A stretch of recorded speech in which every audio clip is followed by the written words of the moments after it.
All right, everybody, welcome back to the Say Yes Anyway podcast, conversations from the heart, where there's something in your heart that you know that you need to go after, you have to pursue, you have to do it, and you may not even know why. Maybe nobody else around you understands either, but you have that inner knowing. And so I'm so excited because today I have a wonderful guest that is going to be sharing all about her process, where she got or how she got to where she is today. And it's going to be so inspiring. And her name is Bridgett Battles. She has a presence and a passion that's larger than life. She's a woman whose purpose knows no bounds. While she holds several professional titles, she's known as an immeasurable impact that cannot be defined. From transforming the images of highly successful women to igniting stages as a speaker, Bridgett immediately elevates every space in life that she steps into. So I'm so excited that you're here today, Bridgett.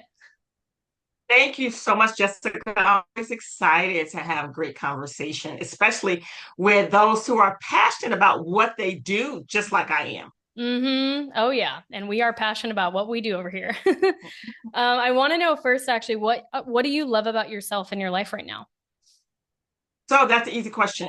And I say it's easy because every year I give myself a power word. And the power word is how I theme out my entire year. And so this year, my power word is contagious.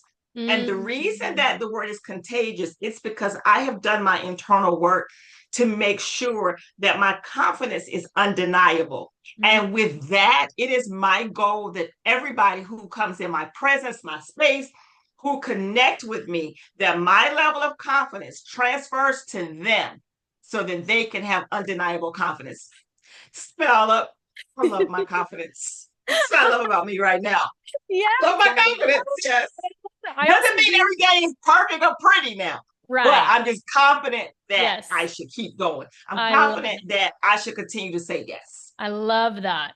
So I also do a word for the year, and you called it a power word. Call it a power word. Yes. Oh, I like that because I normally just call mine an intention word, which that's sweet, but a power word, that's good. That's like owning it like in a whole other level. And so with you talking about contagious and wanting to, like really take your confidence and be able to be contagious with other people, what does that practically look like for you to model that every day? Like, how do you start to embody that if that's your year focus? Yeah, so that's a great question. And so one of the things that I'm super, super intentional and passionate about is not waiting until I get the desired outcome for everything that's on my wish list or my affirmations or vision board. I start to already operate like I already have it, like I already own it.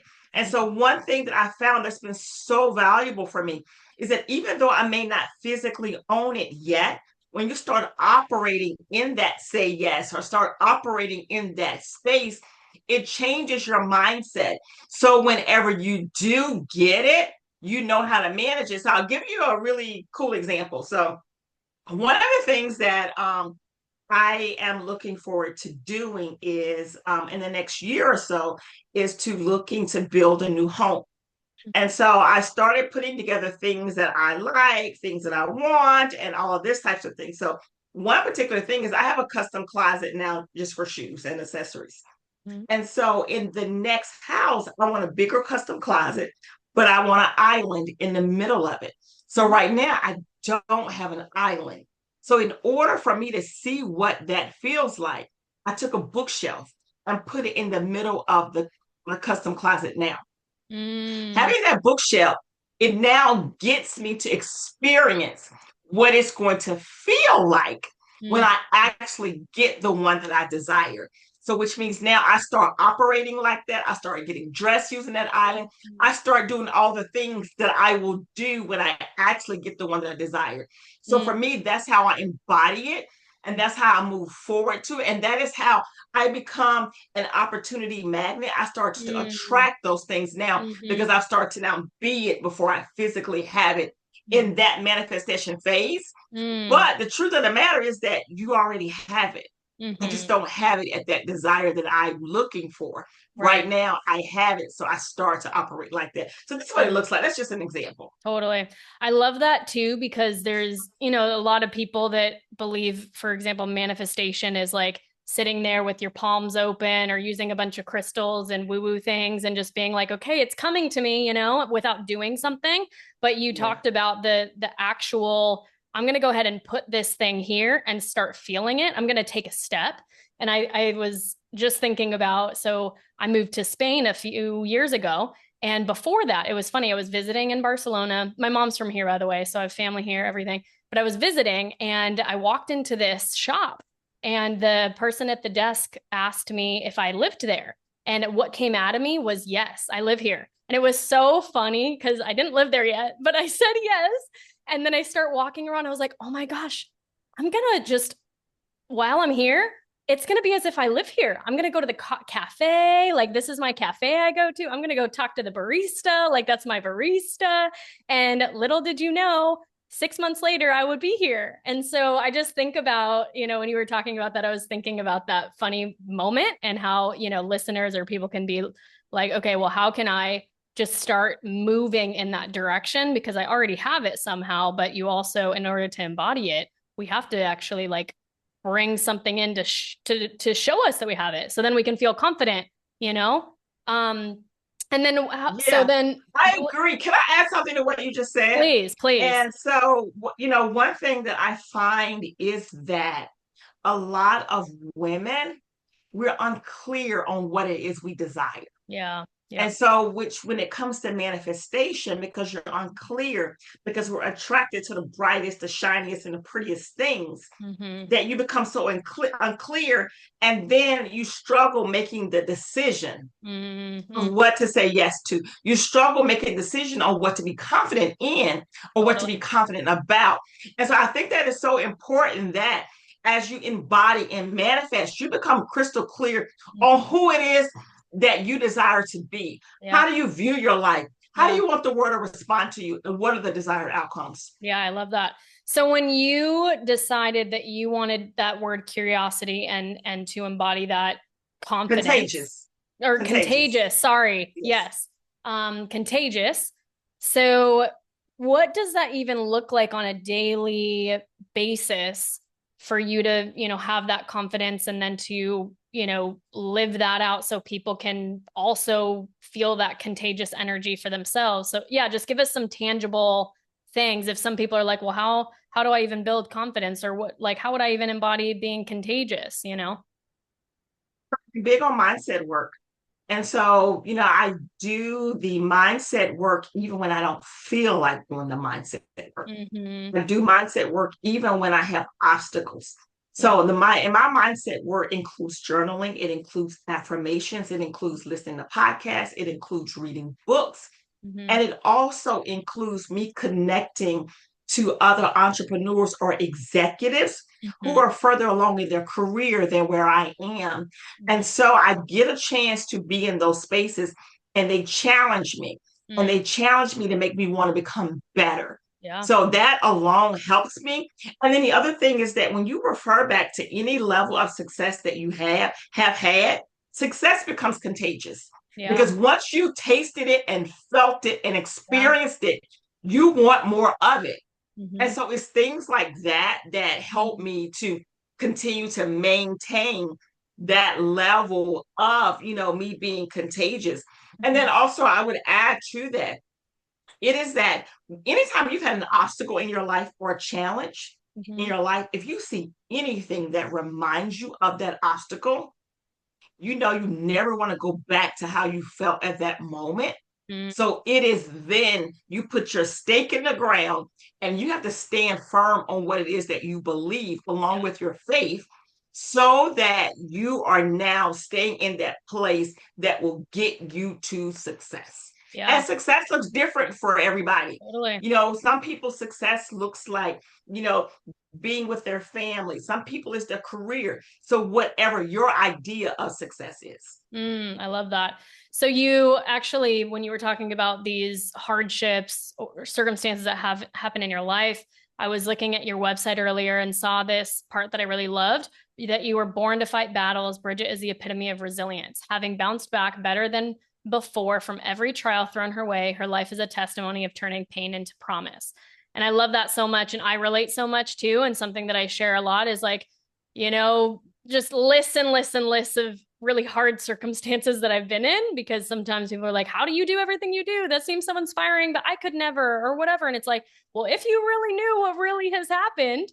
So I just want to know, from you, like maybe share a couple experiences or one that has been some really big hardships. And then how have you been able to bounce back from those? And why is that important to you? Yeah, so I currently reside in the Philadelphia area, and I'm originally from High Point, North Carolina. I've been in the Philadelphia area about 20 something years, and High Point is the furniture capital of the world. So when I relocated, I was married, Mm-hmm. and I always had a career dream of being an executive.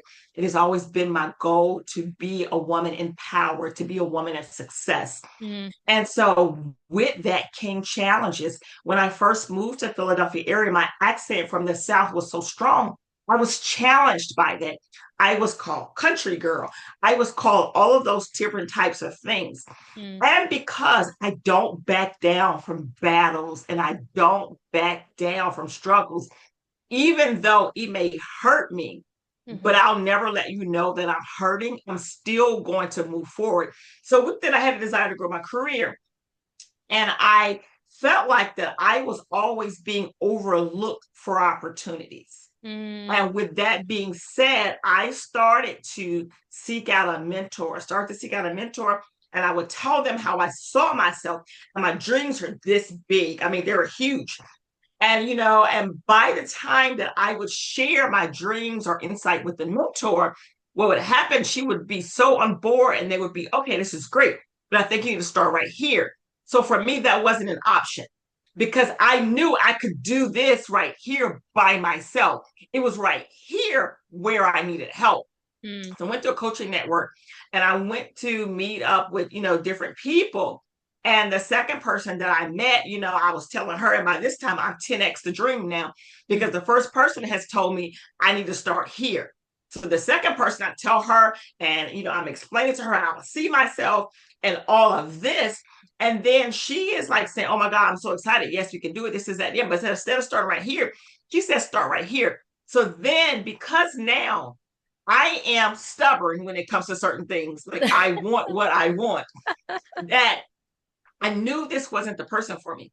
So I continued down this path of networking, meeting people, Mm-hmm.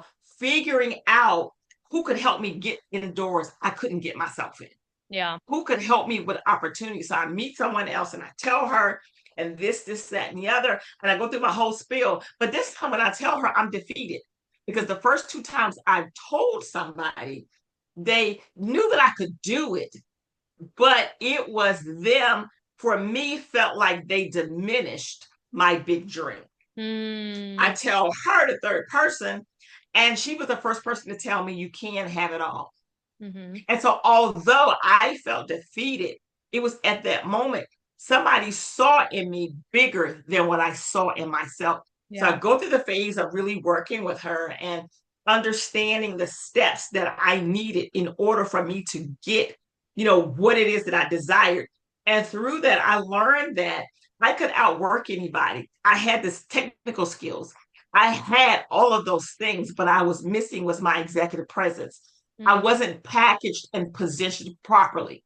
Mm. Once people meet me, yes, I could get these certain opportunities, but it was in when you didn't get the meeting. How do you still show up? Mm. How do you still become memorable? So I Mm. began to work with her, do all this work. I started getting opportunities. Things start to happen. I get the opportunity. A publisher reaches out to me based on my social media. They reach out to me. They ask me about, am I interested in writing a book? And I'm like, writing a book? No, I'm trying to grow my career.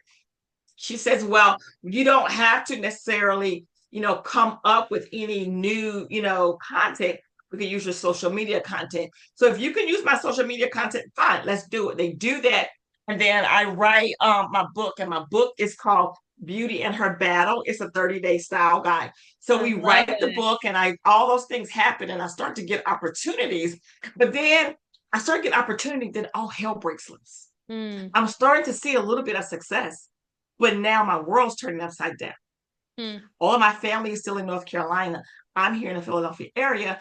And, my marriage falls apart. My dad is diagnosed with stage 4 large B-cell lymphoma cancer. So it's at this time, everything is going well in my professional career, but my life is in disarray. And so during this, I began to find myself in a space of working because that wasn't my safe space. That was the place that had a hedge around me, that only what could get in this space was what I let in. And so my personal problems were over here. I wouldn't let it in here. And so what happened here, it is then that I had to make a decision. My marriage moved to us getting divorced, and my dad dies. So I am experiencing 2 deaths at one time. And then I had to make a choice. My mom calls me, she says, you should come back home. My family is like, oh my gosh, you need to come back home because there's nobody there but you. And I had to make a choice. It was either I continue my journey, or it was either I give up on the dream and go back to North Carolina. So I stayed in the Philadelphia area. I rolled up my sleeves.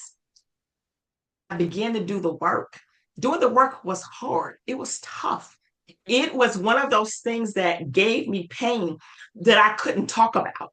It was one of those things that would make me cry every single time the thought of these things entering in my mind. But then, I start to now see more success in the business and say to myself, if I'm having success over here, I need to take this same level of confidence in my work over here and match it in my personal life and begin to heal, which is what I did. And so during the course of that, I started to, get more opportunities to begin to grow my career. Decided to go back to school to get a degree in business and really, invest myself into and just immerse myself into the work. I know every day wasn't perfect. Every day wasn't pretty. Some days I was just like hanging on by a thread.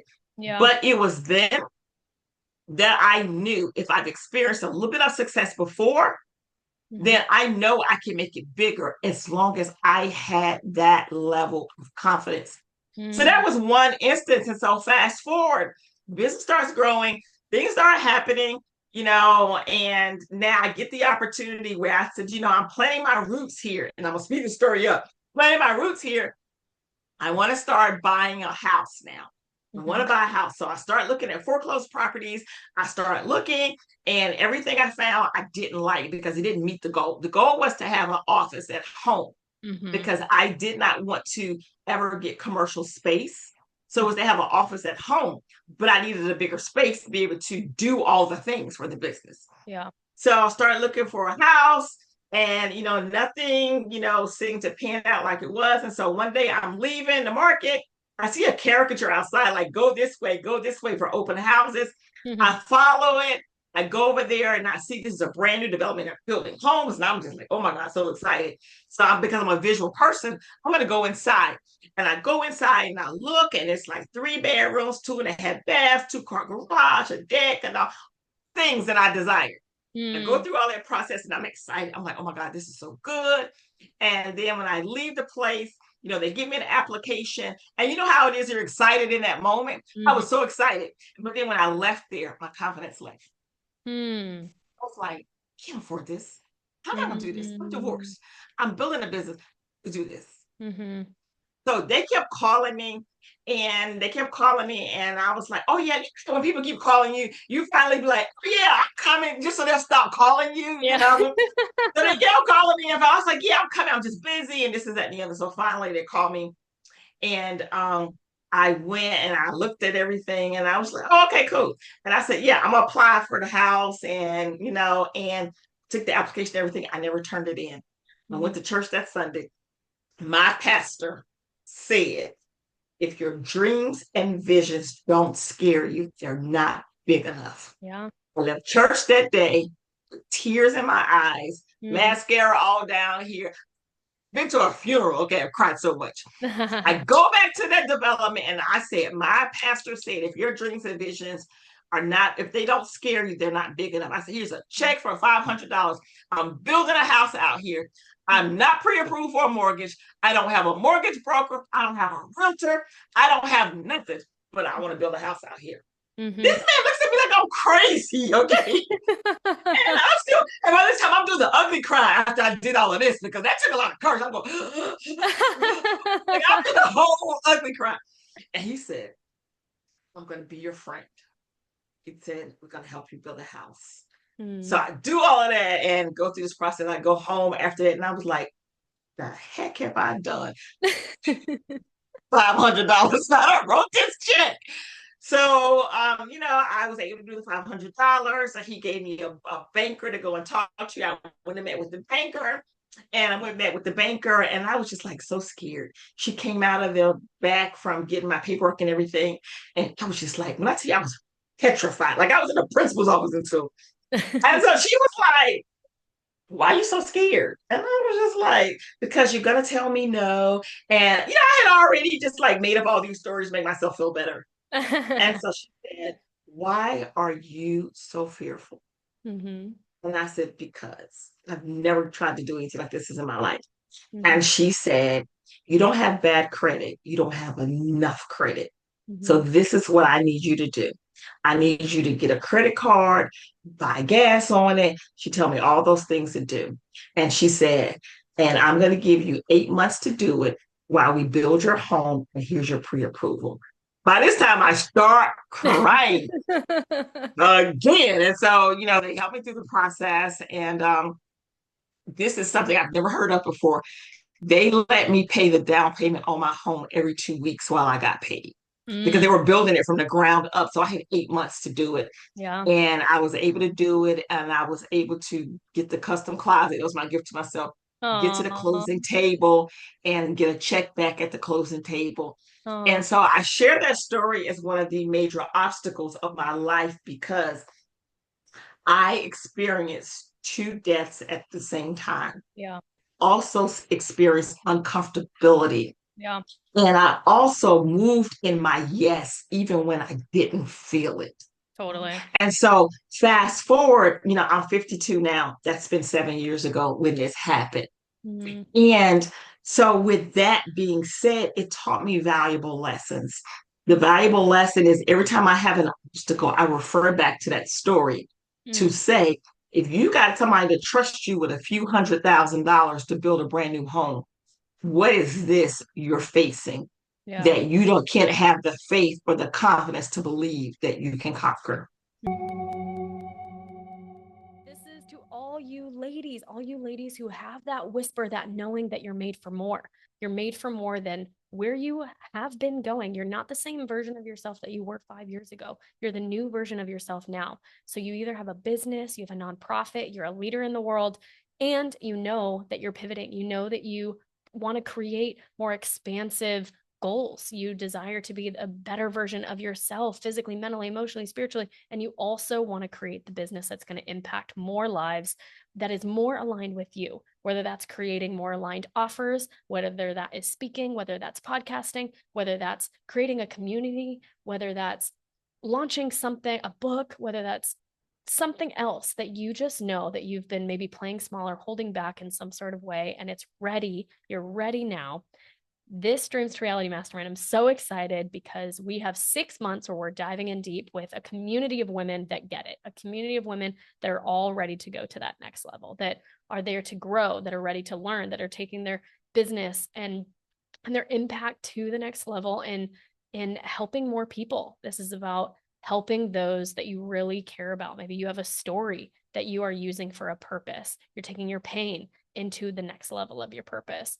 And what you can do is you can contact me. You can go to my Instagram, which is Jess Dahl, JessDahl with an underscore, or you can go to my website, jessdahl.com.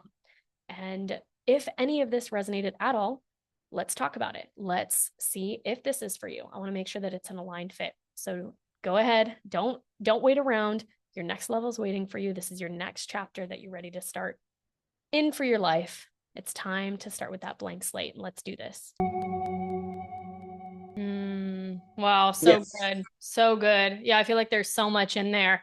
So what would you, maybe going back or sharing with listeners about going through a really hard situation and building a business at the same time? Because Yeah. it's like, it's, um, it's because you're embodied in whatever's really going on in your life. Like, were you afraid that people would find out what was going on? Did you have to like put up a facade, or were you able to, I don't know, like, how did you keep moving through when all of that was going on while you were continuing to build your business? Yeah, I was definitely afraid. And so I did feel afraid and I also felt embarrassed. Mm-hmm. And I was embarrassed because I didn't want anybody to know that I was Mm-hmm. divorced. Mm-hmm. And so when people would ask me about my ex-husband, they would be like, well, how so? So I was like, oh my gosh, he would love to hear from you. So I never would say that I was divorced. Or I would say, you should reach out. Oh my God, it's been a while since I've talked. So I Mm-hmm. would never say that. Mm-hmm. And so one thing happened to me. I was on a podcast, Mm-hmm. and the podcast I was on, I think it was in Dubai. I was on a podcast somewhere, and he's listening to me. You know how it is. You don't think your voice is in Yeah. certain places, like he knows me over here. So on the podcast, we're talking, and I start sharing about me being divorced, and this is that and the other. Didn't realize other people who knew me heard it, you know. And then it was in that moment that after I said it, that I adopted, Mm-hmm. that I had to be fearless, Yeah. you know. And like I said, every day is not perfect. Some days are better than the others. Some days I'm like, girl, what are you doing? Mm-hmm. But I would say is that you have to be able to speak truth about yourself and accept truth about yourself. The Mm-hmm. truth of the matter is, I was divorced. Mm-hmm. The truth is, I was embarrassed. But the moment that I vocalized it, I took away the power that it had on me. So I would say to listeners that when you have obstacles and you are trying to, whether it's not navigate a business, navigate a home, navigate your career, is that you have to be able to speak truth Mm-hmm. and acknowledge truth. That's number one. And the second thing that I would clearly say to you is this: you have to become crystal clear on how you want the world to view you. Mm-hmm. And then once you know how you want the world to view you, it is then you start working backwards Mm-hmm. and you start then operating based on how you want the world to view you. And you respond to only those things that are in alignment with how you want the world to view you. So Mm-hmm. that's the second thing. And the third thing I would say is that get you an internal board. And so I have an internal board, and they are made up of a group of my friends, but they're all from different places in my life. There's Mm-hmm. somebody who's spiritual from my church. I am on the boards in the community where I'm on a board in the Latino community. I do some work in the Asian community. So I have somebody that represents different places in my life. And with that internal board, they tell me the truth whether or not that I see it or not. And Mm-hmm. so it helps me become, it helps me stay humble, number one. But Yep. number two, it prepares me because they see things that I don't see. And Totally. their level of expertise and their professionalism is in areas that I may not be fluent in. So having that internal board, one of the things my coach said to us, and I live by this, and it's been so valuable to me. And I did not come up with this phrase, but I got it from her. And she says, you can't read the label if you're inside the jar. So I recognize that sometimes I'm in the jar, so I can't read the label. Yeah, it's So good. those are things that help me Yeah. going through tough times. Yeah. That reminds me a lot of, it was a few years back or a couple years back, and I was actually on a podcast. I had somebody on my podcast and he was sharing his story. And then something happened that, we had a similar situation of his having like a sexual abuse growing up. And then all of a sudden it like sparked something in me. And then I just said out loud, oh, yeah, I was raped when I was 21, and then went through this whole thing. never shared it publicly, and was extremely like, holy shit, what did I just do? And I got off the podcast and I literally freaked out. I was sweating. I was like, this is going live. I said it on my podcast. This is crazy. But then to your point, you talked about having other people. I was with a friend who we do some work in helping those affected by human trafficking around the world. So I was with her and I was like, hey, like this happened yesterday. What am I supposed to do? Is there a way, like, can I just like take it out and just delete it? Yeah. Because, and so anyway, she listened. She's like, Jessica, are you kidding me? She was like, this is your time. It is now time to share this piece of you, and people need to hear it, and you to like rid whatever stories you have there, because now like it's going to help so many people in whatever way.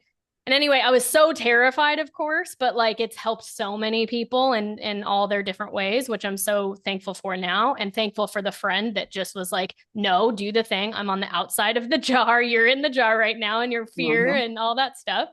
And anyway, but yeah, I'm with that too. I am curious about because we're also talking about like how we operate even in those hard times, or I know you say that being a present strategist, which actually I'm curious, what does a present strategist even mean? Yes. So it goes back to, so I became my own first client. Okay. And that is when in my career, recognizing that I had technical skills and I was always been a good speaker and knew how to command an audience and command a room, but I wasn't packaged and positioned properly so that I became memorable and people knew who I was, and not just value that I spoke, but value that I demonstrated.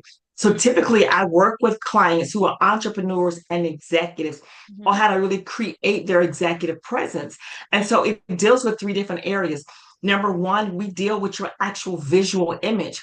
We create a wardrobe capsule. We do a closet analysis. And then I help you create your professional image.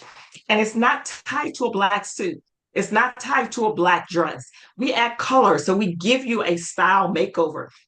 I like to say that I help diagnose people with prom dress syndrome. And I call it prom dress syndrome because we hold on to things and clothes in our closet that no longer fit us, but we hold on to it because of how it made us feel. So I equate it back to the prom because that's typically the first time a lot of us got our first expensive dress, or we've got my professional makeup, or your parents have invested a lot of money in getting you ready. Right. So we hold on to those things because of how it made us feel. So the first month, we work on, getting you to break through from prom dress syndrome, letting go of things, letting go of clothes, letting go of emotions and feelings because of how it made you feel, because you're not that person. And so that space holds this amount of space in your closet and in your life. But the person that you are now, your capabilities, your value is bigger than that. So now we have to create a bigger space for the new wardrobe. And the way we do that is we get rid of those things. So the second one is called breakthrough.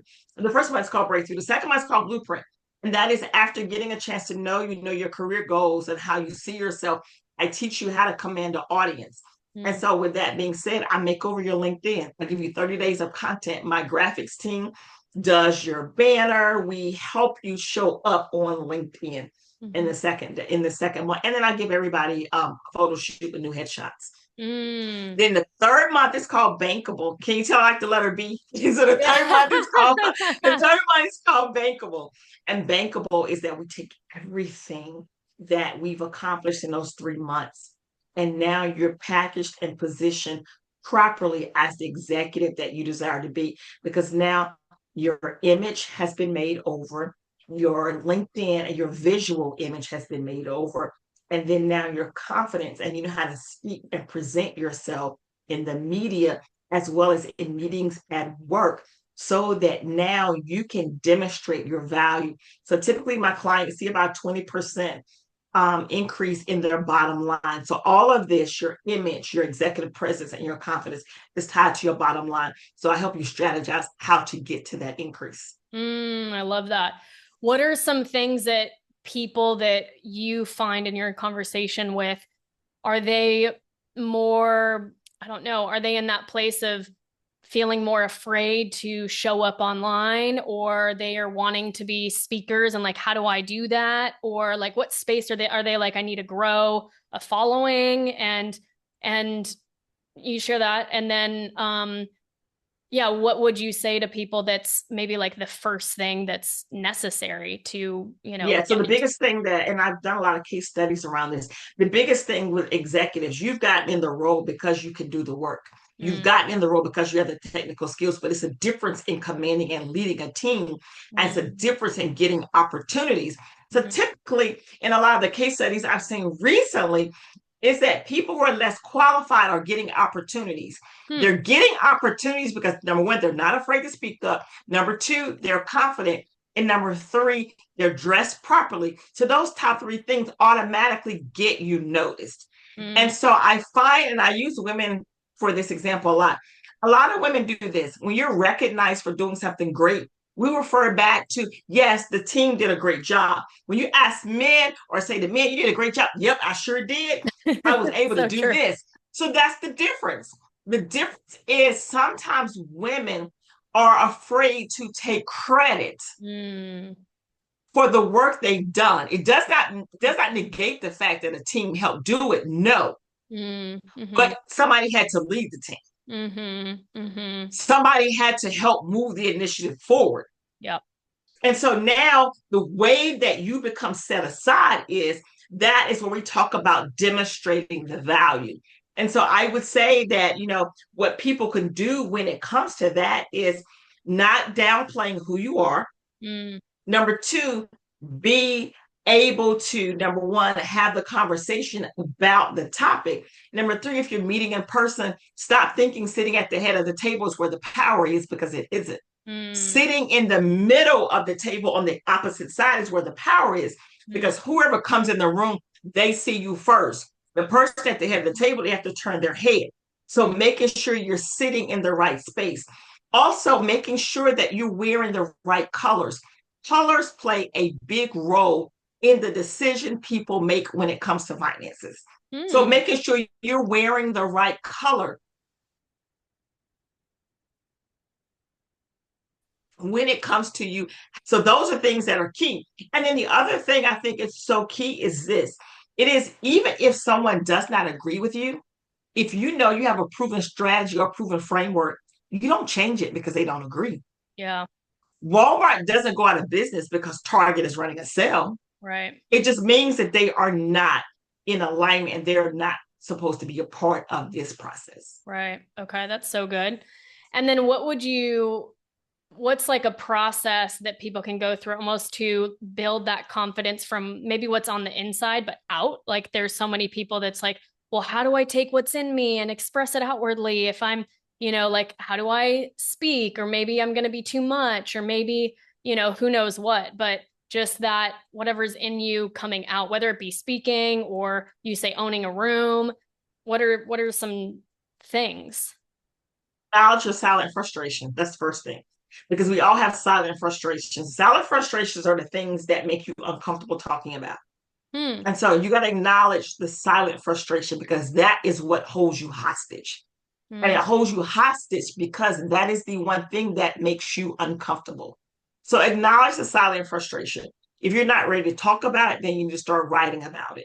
And then, because when you see it visibly written down, when it's no longer in your head, then you can start making a plan to move from that place of silent frustration to be able to have a conversation about it. So that's number one. Acknowledge your silent frustration. Number two, be careful and be cautious of how you handle your gift. And your gift is your technical skills. It is your expertise. It is the value that you have. Be cautious of how you handle it. In other words, you have to know where and when it is time for you to share your gift and give your gift. And if you don't even know what your gift is, then that's a different problem. Then we need to figure out what the gift is. So that I would say that's the second thing. And then the third thing is this, is that nobody will ever see your dream, your vision, or see you the way that you see yourself. They won't see it because it's not them. So you can't become addicted to the world giving you an applause. Yeah. You have to become addicted to you celebrating your own self. And Mm. so, with that being said, it is up to you now to decide how bad do you want this transformation. Mm. When you want something so bad, you will do the work. Mm-hmm. You know, my grandma used to say, when you get sick and tired of being sick and tired, then you'll make a change. Exactly. It's so true. And nobody can do it for you. You have to be the one to Nobody can do decide. it for you. I'm over this. Yes. I'm ready. I'm ready. That's so good. Yes. So throughout your journey, whether that be personally or professionally, what would you do differently, or would you start somewhere else if you could?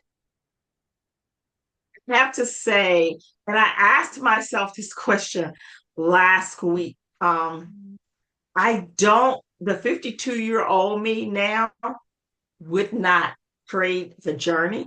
Now, if you'd asked me that 5 years ago or 7 years ago, I might have said yes. Mm. But the 52-year-old me would say no now. And I would say no now because my actual journey now, I have seen how that not only have I been able to support other people with similar journeys, but Mm-hmm. I've also seen that how this journey has made me a better person. Mm-hmm. And it has also made me more compassionate to people. Mm-hmm. And it's not that I wasn't compassionate before, but I'd be like, you grown. What's about this? We'll be doing this. Yeah. But understanding different people have different circumstances. Yeah. So it has made me a better person. And the other thing is that I don't know that my faith in God or my faith, in myself would be to the level that it is now had these things not happened to me. I love that. And if you could tell your younger self anything, what would that be? Um, Enjoy the process. Mm. I sometimes struggle with taking a moment to stop and smell the roses. Mm. And I struggle with that sometimes because, like, I'm on to the next. Mm. And sometimes being on to the next, you miss that moment of sitting in the space that you're supposed to be in. And I'm always that's always brought to my attention. Each time I hear somebody introduce me, it reminds me that sometimes I've forgotten about some of the things that I've accomplished Yeah, because we're on to the next. And I'm like, oh absolutely. yeah, I did do that. Oh yeah, I did go to Facebook headquarters. Oh, yeah, I did do that. You forget about that because you're on to the next. Yeah, yeah, I love that. Yeah. And I know that you have an amazing coffee company that just launched. Can you tell us Yes. about So that? so excited. So I have now partnered with Coin Coffee. And because I am addicted to the word confidence. So we've created a coffee, and the coffee is called Coffee and Confidence. And so I do have a podcast that's called Coffee with Bridgett, but now we're rebranding it so that it's Coffee and Confidence. Mm. And with that being said, and so anybody listening, you can follow me on YouTube, look up Bridgett Battles. But with that being said, it is more than just coffee. It is me giving you the visual representation of you sipping your confidence because Love it that. gives you that mindset of luxury without you having to, spend a lot of money. And so, one of the things that we desire luxury, Mm-hmm. but sometimes you can't afford it on a bigger scale. So, this is your first step into you Mm. now having luxury. So, super excited about that. And so, previously on my podcast, I would do it virtually and, I would have everybody bring their coffee mug. We have coffee and have conversation. So now I'll still do some virtually, but there'll be some local executives that I will do coffee and confidence with. And I will go see them in person because I'll take my coffee and then we'll have new mugs. And so I have three goals that whenever I do the podcast. Number one is to always give you something tactical and tangible that you can apply as soon as the podcast is over. And those three things, involve something around your professional life, around your executive presence, and around your image. I love that. Oh my gosh, I can't wait to try the coffee and Yes, confidence. you gotta get you some coffee, Jessica. You gotta get you some coffee. You gotta get you some Yes, I coffee. got to get some. Thank you. And Yes. okay, amazing. So everybody needs to find her. Where are all the places that people can find you, or where are the best places to connect with you? So you can find me on LinkedIn at Bridgett Battles. You can find me on Instagram at Bridgett Battles. You can find me on Facebook at Bridgett Battles. Or if you want to go to my website, it's www.thebbexperience.com, because I believe that encounter with me is an experience. Yes, that's it. Okay, everybody. I hope that you loved this. Please share this episode with a friend. Go and follow Bridgett. She's absolutely amazing. And we'll see you on the next episode. Thank you so much for being here, Bridgett. Thank you.